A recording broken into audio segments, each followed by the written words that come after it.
Bonjour à toutes et à tous et bienvenue si vous nous rejoignez à l'écoute d'RFI en direct de Paris. Il est 17h. Le journal en français facile. Adrien Delgrange.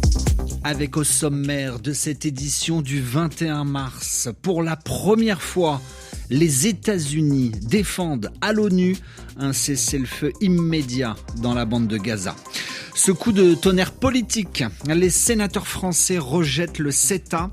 Le Sénat s'oppose à un accord de libre-échange commercial entre l'Union européenne et le Canada. Explication à suivre. Le nucléaire sur le devant de la scène. Sommet européen aujourd'hui sur l'énergie nucléaire. Nous serons à Bruxelles. Et puis enfin, reportage en Iran à la fin de ce journal pour Nowruz, la fête du Nouvel An, qui célèbre aussi l'arrivée du printemps. Au bout du suspense, les sénateurs français disent non au CETA. Le CETA, accord de libre-échange commercial et économique entre l'Union européenne et le Canada. Il y a 5 ans, les députés français avaient donné leur feu vert. Le texte n'avait toujours pas été voté au Sénat. C'est désormais chose faite. Par 211 voix contre et 44 pour, les sénateurs français disent stop à cet accord. Raphaël Delvolvé, vous êtes en direct du Sénat pour RFI. Raphaël, camouflé pour le gouvernement, ce vote met le camp du président Macron en difficulté. Oui, Adrien, car les partisans d'Emmanuel Macron défendent ce texte. Pour eux, c'est un bon accord qui profite en particulier aux agriculteurs français, dont beaucoup, en revanche, n'aiment pas ces traités de libre-échange, car ils estiment qu'ils les rendent plus pauvres. Ils l'ont beaucoup dit, rappelez-vous, pendant les manifestations de janvier et février dernier. Ce rejet, c'est aussi une victoire pour les adversaires politiques les plus importants du camp présidentiel, ce que l'on appelle les eurosceptiques, opposés au traité de libre-échange et plus globalement au fonctionnement actuel de l'Union européenne. Ces partis ont les meilleurs scores dans les sondages pour les prochaines élections européennes organisées en juin. C'est donc un message surtout politique adressé aujourd'hui par les sénateurs. Le rejet du texte ne veut pas dire que le traité de libre-échange, le fameux CETA, est arrêté. Le projet de loi doit néanmoins revenir devant l'Assemblée nationale maintenant où, vous l'avez dit, il avait été adopté en 2019. Ça s'était joué à peu de voix à l'époque. Et encore, les macronistes avaient la majorité absolue. Aujourd'hui, ils ne l'ont plus. Et avec le résultat d'aujourd'hui, on voit mal comment le gouvernement pourrait remettre le texte à l'ordre du jour. Des députés communistes, eux, ont bien l'intention de le faire d'ici le mois de mai. Merci Raphaël. Raphaël Delvolvé en direct du Sénat pour RFI. Une réaction venue de la Fédération nationale bovine, autrement dit veaux, vaches, taureaux. C'est une bonne nouvelle que les sénateurs français aient aujourd'hui rejeté le CETA, cet accord de libre-échange entre l'Union européenne et le Canada. Parlons nucléaire à présent. Une trentaine de pays réunis en ce moment à Bruxelles pour le premier sommet international sur l'énergie nucléaire. Un sommet organisé par la Belgique et l'AIEA, l'Agence internationale pour l'énergie atomique. Objectif, tripler les capacités de production du nucléaire d'ici à 2050 pour répondre aux besoins de la transition énergétique. L'énergie nucléaire consomme, pour rappel, de l'uranium, un minerai radioactif contenu dans le sous-sol de la Terre et permet ainsi de produire notamment de l'électricité. Justine Fontaine, bonjour. Bonjour Adrien. Envoyée spéciale d'RFI à Bruxelles, Justine, à l'issue du sommet, pas d'annonce spectaculaire, mais ce rendez-vous marque la relance du nucléaire.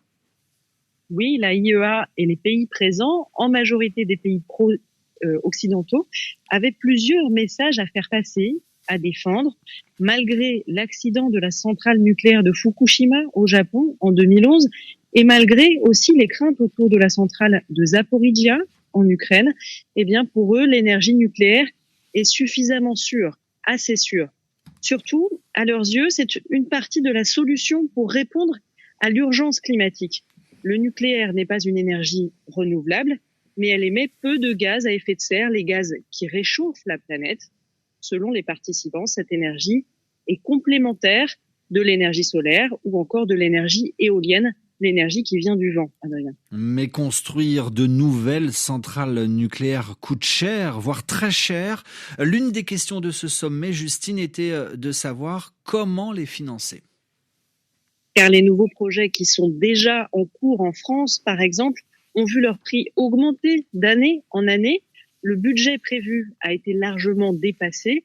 Alors l'Agence internationale de l'énergie atomique et les participants, comme la Belgique et la France, veulent que les banques publiques internationales, par exemple la Banque mondiale, puissent à l'avenir prêter de l'argent aux pays qui veulent construire des réacteurs nucléaires. Justine Fontaine à Bruxelles pour RFI. Alors cette idée ne plaît pas aux associations écologistes antinucléaires.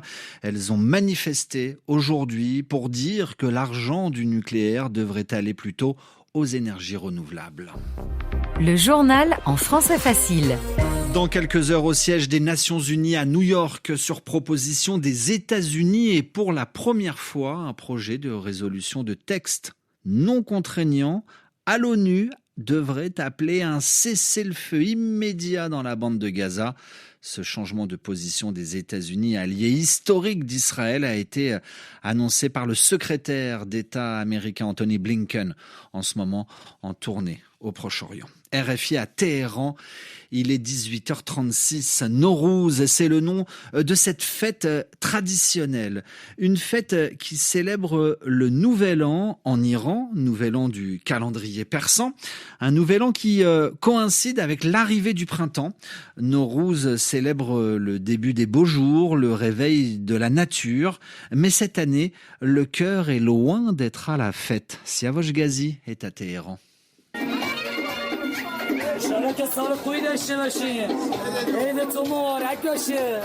Sur la place de Tajrish, collée au petit bazar du nord de Téhéran, c'est une ambiance festive.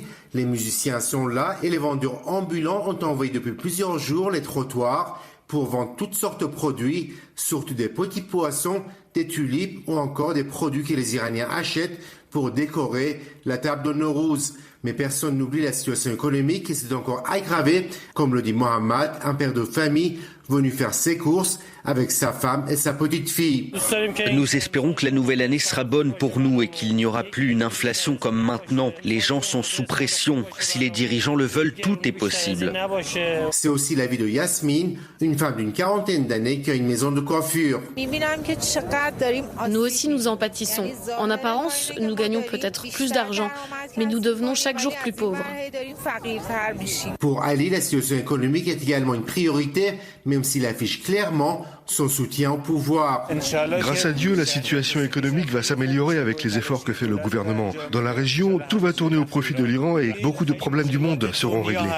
Le guide suprême et le président Raïssi ont promis une amélioration de la situation économique, mais la perspective de l'arrivée au pouvoir de Donald Trump aux États-Unis pourrait rendre difficile la situation. Siavosh Ghazi, Téhéran, RFI. L'actualité sur le continent africain. Tout d'abord au Tchad. Au moins 42 personnes sont mortes dans de nouveaux combats entre deux communautés. L'affrontement a eu lieu dans l'est du pays, dans une région où s'affrontent régulièrement des cultivateurs et des éleveurs. Ces violences ont aussi abouti à l'arrestation de 175 personnes. La situation est désormais maîtrisée, assure le ministre de la Sécurité publique au Tchad. Au Gabon, le bilan de l'incendie qui s'est déclaré hier sur une plateforme pétrolière de l'entreprise Perenco au large du Gabon s'est alourdi. Il y a désormais 5 morts, 1 disparu et 1 blessé selon un communiqué de la compagnie pétrolière française. L'incendie s'est déclaré hier après-midi. L'incendie a été maîtrisé et tout le personnel a été évacué.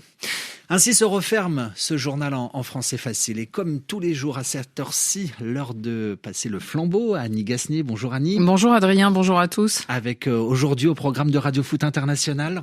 Du football aux Jeux Olympiques, le Sénégal et la sélection du Brésil qui est en pleine reconstruction. Merci de nous avoir écoutés. Bonne suite des programmes à toutes et à tous. Et à demain pour un nouveau journal en français facile.